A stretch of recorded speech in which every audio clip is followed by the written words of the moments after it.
Hallelujah. Hallelujah.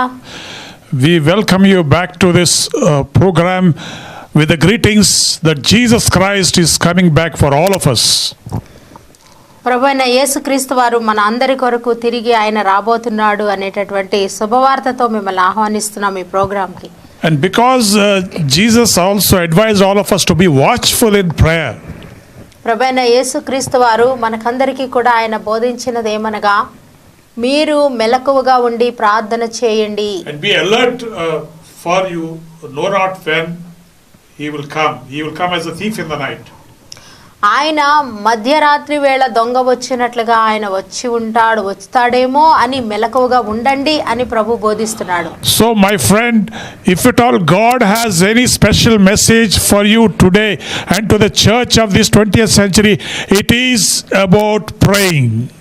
ఈ రోజు ఒకవేళ ప్రభువైన యేసుక్రీస్తు వారు ఈ యొక్క విశ్వాసిగా ఉంటున్నటువంటి నీకు నాకు లేదా ఈ యొక్క సంఘానికి ఈ 20వ శతాబ్దంలో ఉనికి కలిగినటువంటి ఈ సంఘంతో మాట్లాడుతున్నది ఏంటి అంటే ప్రార్థించండి అనేది దేవుని సందేశం అయి ఉన్నది. God is asking churches to pray, to spend time in prayer and to be prayerful and to be watchful in prayer. దేవుడు కోరుతున్నది ఏమిటి అంటే మీరు ప్రార్థించండి, మీరు మెలకువ కలిగి సిద్ధపాటు కొరకు మీరు ప్రార్థించండి, మెలకువ కలిగి ప్రార్థించమని సంఘాలను ప్రభు ఆదేశిస్తున్నాడు. There are multiple problems this world is facing and only prayer can change things. ఈ యొక్క ప్రపంచం ఎదుర్కొంటున్నటువంటి సమస్యలు సవాళ్లు ఎన్నో ఉంటున్నాయి, కానీ ప్రార్థన మాత్రమే ఈ పరిస్థితులను మార్చగలదు. There are many problems in the church and only prayer can change things. ఈ యొక్క సంఘములో కూడా ప్రతి చోట కూడా సంఘం అనే దాంట్లో కూడా ఎన్నో సమస్యలు ఉంటూ ఉన్నవి, కానీ ప్రార్థన అనేది ఆ సంఘంలో వచ్చేటటువంటి పరిస్థితులు కూడా మార్చగలదు. The church of today badly needs revival, and for revival to come we need a lot of prayer. People who will cry in the presence of God, people who will weep in the presence of God, and people who will have a burden for prayer. God is looking for prayerful people. ఈ రోజు క్రైస్తవులు అనబడిన వారికి ఏదైనా ఒకటి కావలసి ఉంది అంటే అది ఉజ్జీవము కావలసి ఉన్నది. ఆ ఉజ్జీవం రావాలి అంటే దేవుని ప్రజలైనటువంటి వారు దేవుని సన్నిధిలో కన్నీరు కార్చాలి, గోజాడాలి, మొర్ర పెట్టాలి. ఈ యొక్క ఉజ్జీవము రావాలని కావాలని ఎడతెగక ప్రార్థించేవారై ఉండాలి. We have today houses, lands, money, cars and just everything possible to make our life comfortable, but there is no prayer. ఈరోజు మన యొక్క దేవుని సంఘాలలో వ్యక్తుల మధ్య కానీ దేవుని బిడ్డలు అనబడిన వారి మధ్య కానీ ఉన్నది ఏంటంటే ఇళ్ళున్నాయి, స్థలాలున్నాయి, పొలాలున్నాయి, ధనం ఉంది, సుఖం ఉంది, అన్నీ ఉన్నాయి, కానీ ప్రార్థన లేదు, ప్రార్థన కనబడటం లేదు. The church is prayerless today. The average believer is prayerless today. The pastors are prayerless today. The servants of God prayerless today. ఈరోజు ఒక సగటు విశ్వాసి కానీ, ఈరోజు ఒక సంఘ సభ్యులు కానీ, ఈరోజు ఒక పాదిరి గారులు కానీ, ఈరోజు ఒక దైవ సేవకులు కానీ వారికి కొరత పడింది ఏంటి అంటే లోటైందంటూ ఒకటి ఉందంటే అది ప్రార్థన లేని వారుగా జీవిస్తున్నారు ఈ దినాల్లో క్రైస్తవులు, విశ్వాసులు, సేవకులు. We have all the things in this world. We have all the blessings we are enjoying today. But there is no prayer. There is no prayer in the church. There is no prayer in the family. There is no prayer in the average believer's life. ఈరోజు సమస్తమును కూడా కలిగి ఉంటున్నారు. దేవుని ప్రజ అనేటువంటి వారు సమస్తము కలిగి ఉన్నారు, కానీ వారి జీవితంలో కొరత ఉన్నది. ఆ ఒకానొక కొరత అంటే ఏంటి అంటే ప్రార్థన లేమి అనేటటువంటి కొరత, ప్రార్థన లేని వారుగా వారు ఉంటున్నారు. You know, there are people who ask for prayers for blessings upon them. There are people who ask for healing prayers. People who ask for prayers for many other materialistic things. ఈరోజు ప్రార్థన కోరేటటువంటి వారు ఏ రీతిగా ఉన్నారు అంటే ఆశీర్వాదాల కొరకు ప్రార్థన చేయమంటున్నారు. అది కావాలి, ఇది కావాలి, ఈ లోకంలో నేను అంత బాగుండాలి, ఇంత బాగుండాలి, అంత చదవాలి, అంత ఉద్యోగం చేయాలి, ఇంత సంపాదించాలి, ఇల్లు కట్టాలి, పొలం కొనాలి, స్థలం కొనాలి, వ్యాపారం చేయాలి, అనే విషయాల కొరకు ప్రార్థించమనే వారు ఉన్నారు. But the missing element today in the church is prayer. In the altar of the family, the prayer is missing. కానీ ఒక కుటుంబం యొక్క బలిపీఠం మీద ప్రార్థన అనేటటువంటి అంశము లేకుండా పోయింది. సంఘాలలో ప్రార్థన అనేటటువంటిది లేకుండా అవుతుంది. ఒక సగటు విశ్వాసి జీవితంలో దేవుని బిడ్డ అని చెప్పుకుంటున్నటువంటి వారి జీవితాలలో ప్రార్థన అనేటటువంటిది అంతరించిపోతా ఉంది. You know, basic difference between the modern church and the first century church is the first century church people are prayerful people. ఈ యొక్క ఆధునిక శతాబ్దంలో ఉన్నటువంటి సంఘానికి ఆదిమ సంఘానికి మధ్య ఉన్నటువంటి ఒక తేడా చెప్పమంటే, రెండు సంఘాల మధ్య కూడా తేడా ఏంటి అంటే, ఆదిమ సంఘము వారు నిరంతరము ప్రార్థించేటటువంటి వారు, ఈ యొక్క అంత్యకాలంలో ఉన్నటువంటి ఈ సంఘము వారు ప్రార్థన లేనటువంటి వారు ఉన్నారు. Prayer gave birth to the early church. ప్రార్థన అనేది ఆదిమ సంఘానికి జన్మనిచ్చింది. Prayer by 120 disciples in the upper room brought the Holy Spirit revival. ఆ మేడ మీద గదిలో 120 మంది శిష్యులు కూడుకొని వారు ప్రార్థించుచుండుట చేత ఈ భూమి మీద సంఘం అనేది ఉద్భవించింది.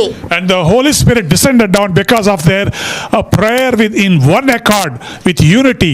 వారి మీదకి పరిశుద్ధాత్మ ఎందుచేత కుమ్మరించబడింది అంటే, వారు ఏక మనస్కులై ఐకమత్యముతో వారు ప్రార్థించుచుండుట చేత వారి మీదకి పరిశుద్ధాత్మ కుమ్మరించబడింది.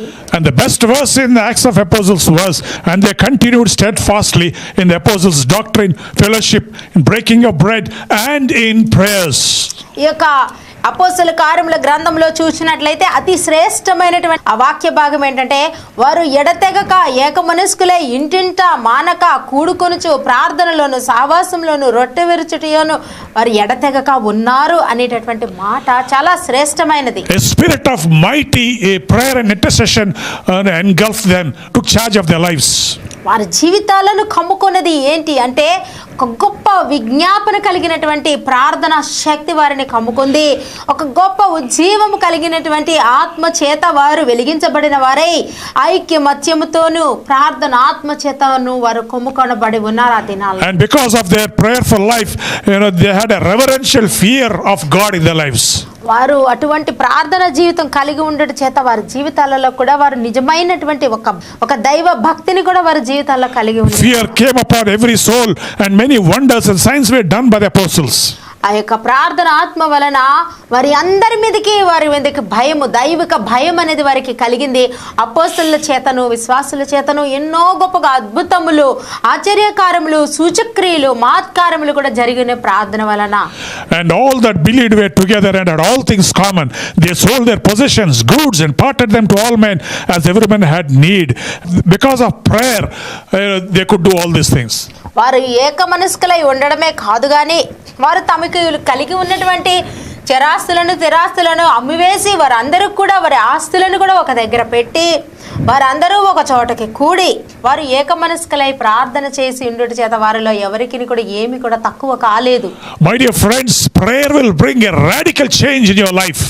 నా యొక్క ప్రియమైన స్నేహితులారా, ప్రార్థన అనేది నీ జీవితంలో ఒక గొప్ప మార్పు, పెను మార్పులు కలగజేస్తుంది, నిన్ను మారుస్తుంది.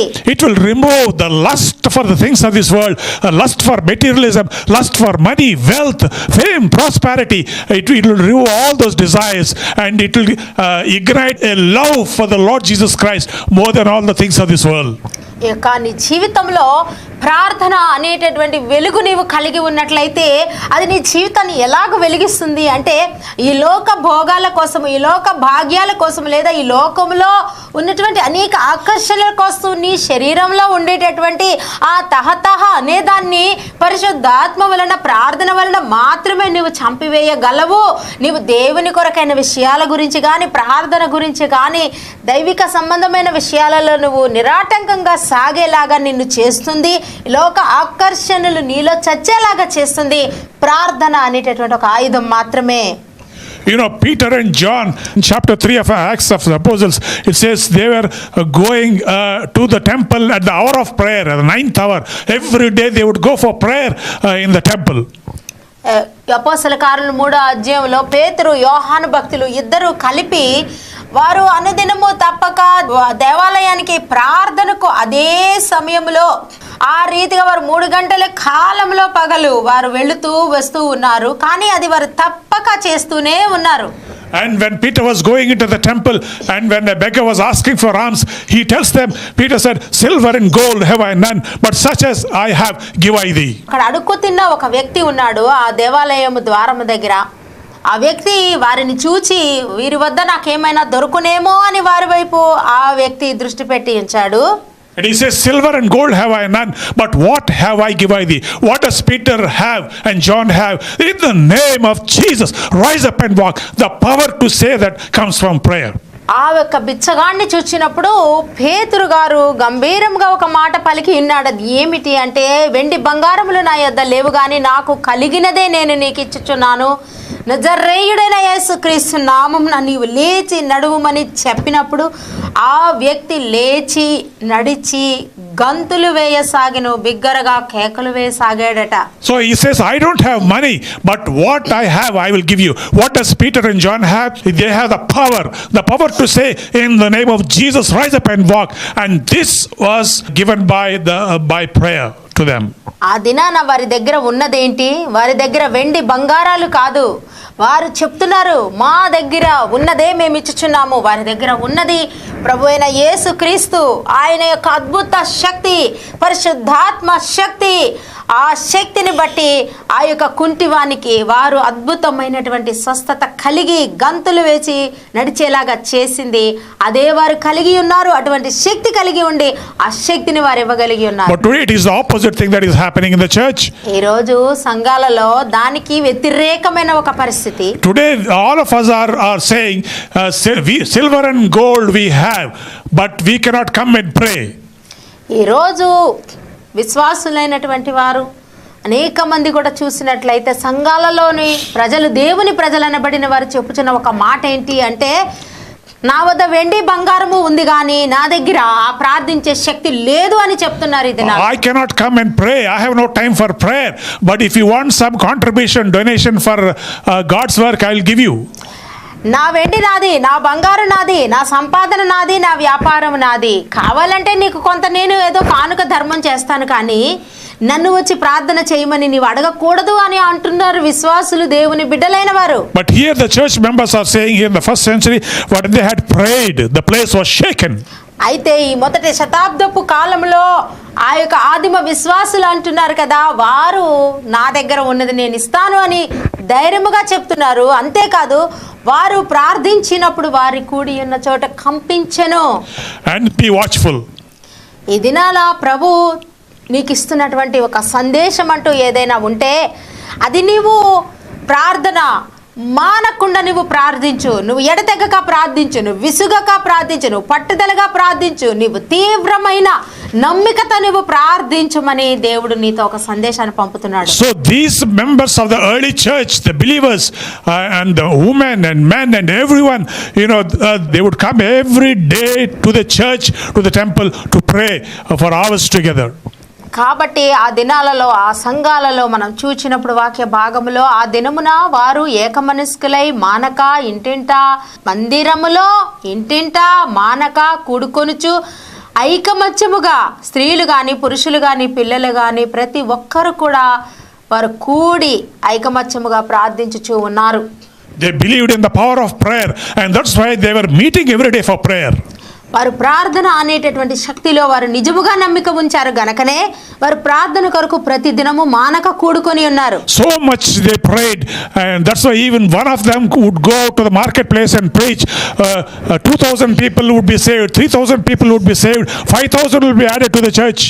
వారు ఎంతగా ప్రార్థించారు అంటే వారి సంఘంలో అటువంటి ఎడతెగని మానని ప్రార్థన వారు చేసి ఉండుట చేత ఆ ప్రార్థన శక్తి ప్రతిఫలముగా ఒక్క వ్యక్తి వెళ్ళి ఆ సంత వీధిలో కానీ సువార్త ప్రకటిస్తే ఒకేసారి 3,000 మంది మార్పు చెందారు, ఒకేసారి 2,000 మంది మార్పు చెందారు. అటువంటి అద్భుత శక్తి వారు కేవలం ప్రార్థన వలన కలిగి ఉన్నారు.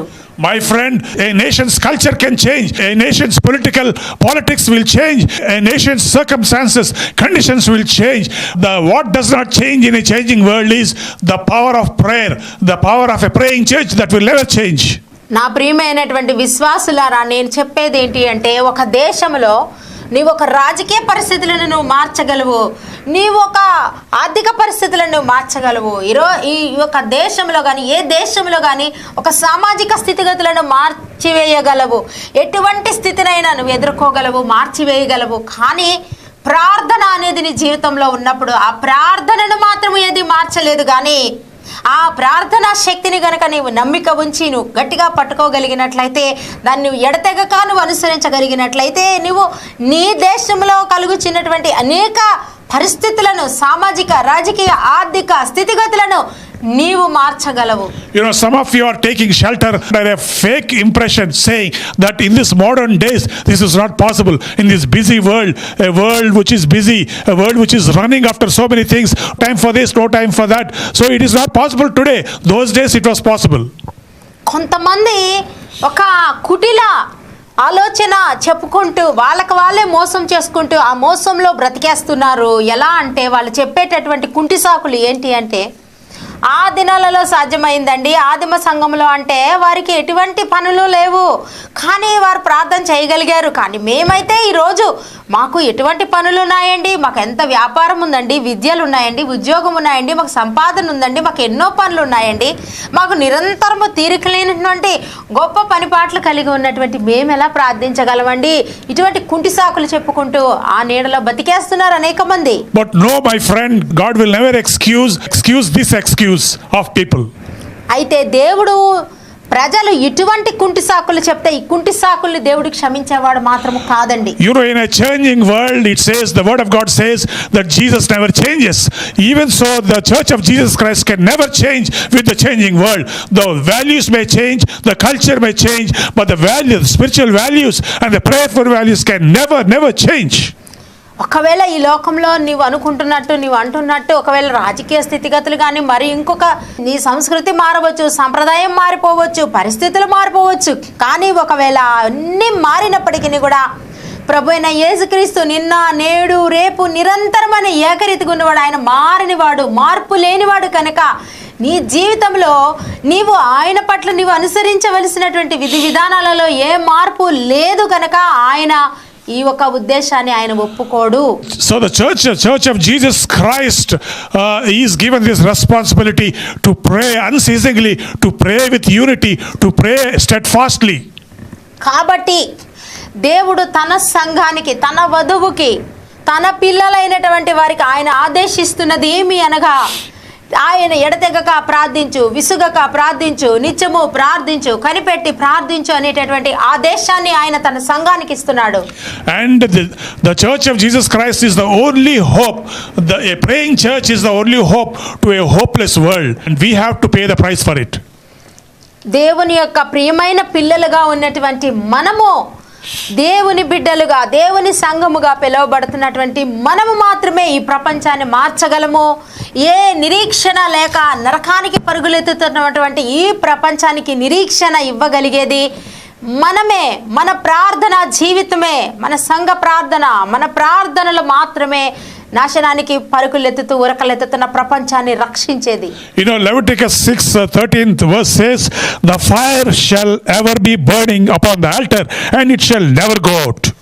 లేవియ కాండము 6వ అధ్యాయం 13వ వచనంలోని దేవుడిస్తున్నటువంటి ఒక ఆజ్ఞ ఏంటి అంటే, ఆ యొక్క దేవుని సన్నిధిలో ఆ యొక్క దీపము నిత్యము వెలుగుచుండవలెను. ఆ దీపము, ఆ ధూమము, ఆ దీపము ఎన్నడూ కూడా ఆర్పివేయబడకూడదు. అది నిరంతరము వెలుగుతుండవలెను, రాత్రి పగలు.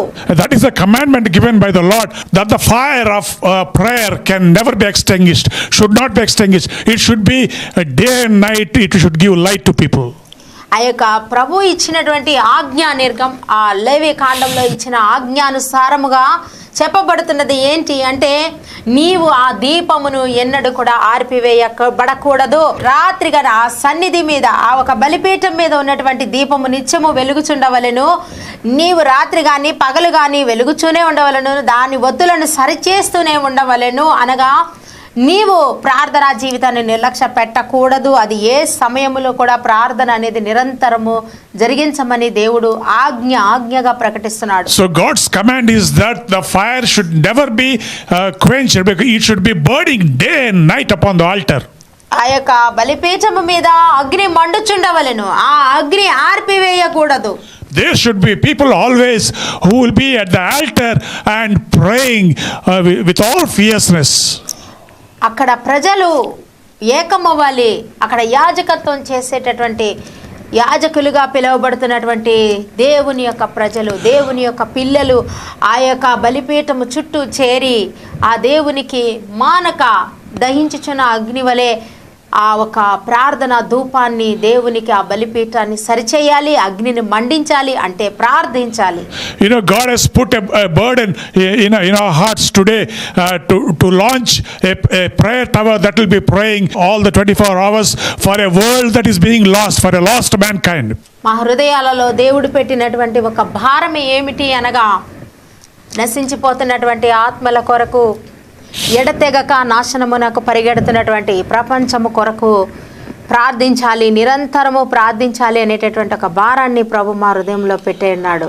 And you know, in Amos chapter 6, the first verse, it says, "Woe to them that are at ease in Zion and trust in the mountains of Samaria, which are named chief of the nations." ఆమోసు గ్రంథము 6వ అధ్యాయంలోని Woe to them that are at ease in Zion is what? సియోనులో నిర్విచారముగా ఉన్న వారికి శ్రమ. Woe to them that are at ease in Zion.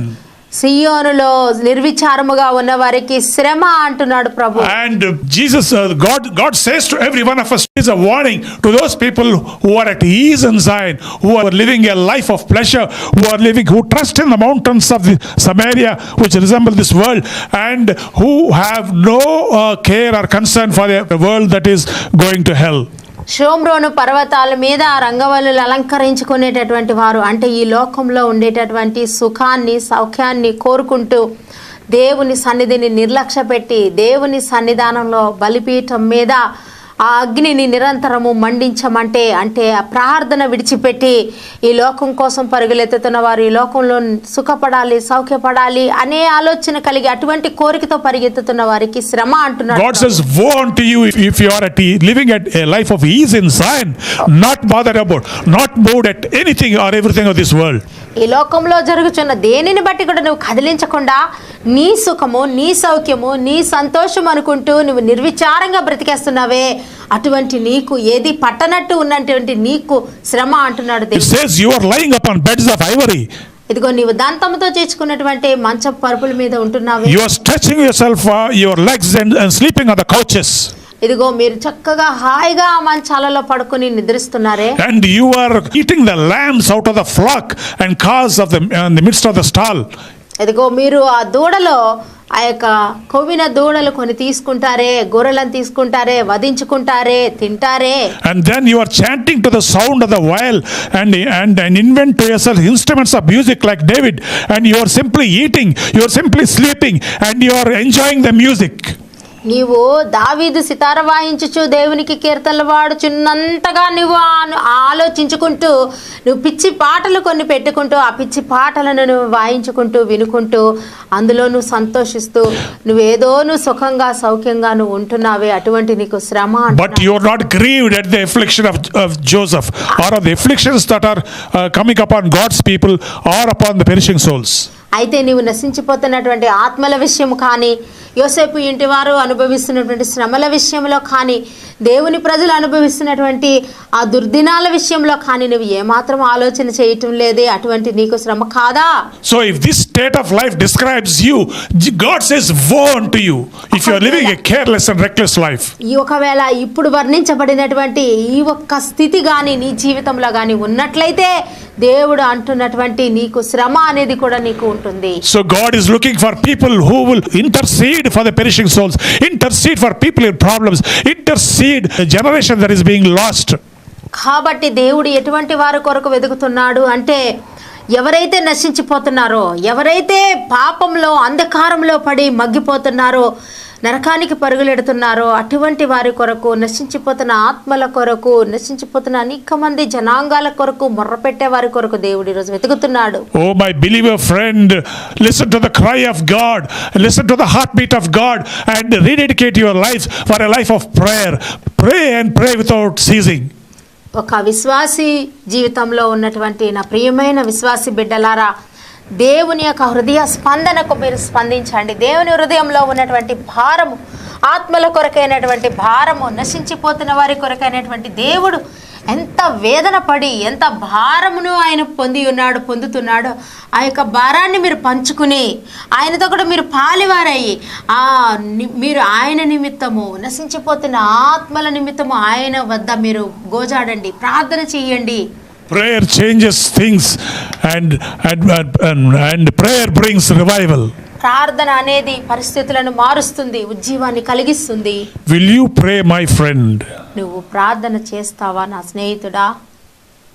God bless you. దేవుడు మిమ్మల్ని దీవించుగాక.